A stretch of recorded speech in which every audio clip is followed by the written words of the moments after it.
こんにちは。aps アカデミー講師の上村紅巴です。それでは今日も音読していきましょう。Let's get started. 原始時代の障害者福祉。A current topic of debate is the amount of support and services we are willing to provide for handicapped people. Many people believe the society has become more caring over the ages. However, if we look back in time, this may not prove to be true. A good example can be found by looking at some remains of a prehistoric culture. Several skeletons were found in the Shandar cave in Iraq. It was the home of a tribe of Neanderthal who existed more than 40,000 years ago. One of these skeletons was a man of 40 years, an old age for that period. He is thought to have been killed by a falling stone.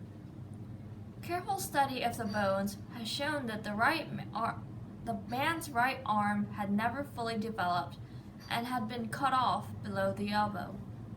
The condition of the teeth was also unlike that of other Neanderthal men. They showed signs of excessive use, as if they had been employed to make up for the lack of a right arm.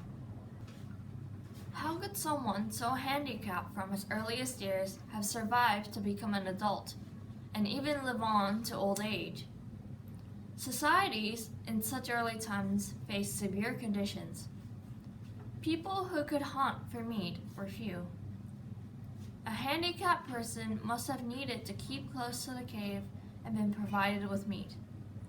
This seems to indicate a far greater degree of concern for the individual than previously assumed.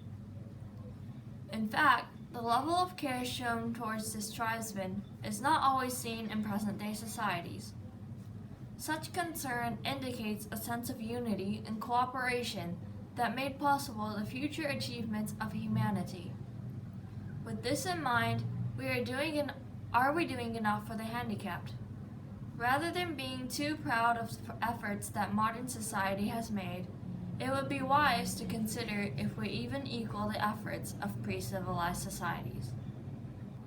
以上、aps アカデミー講師上村紅巴の音読動画でした。次回をお楽しみに。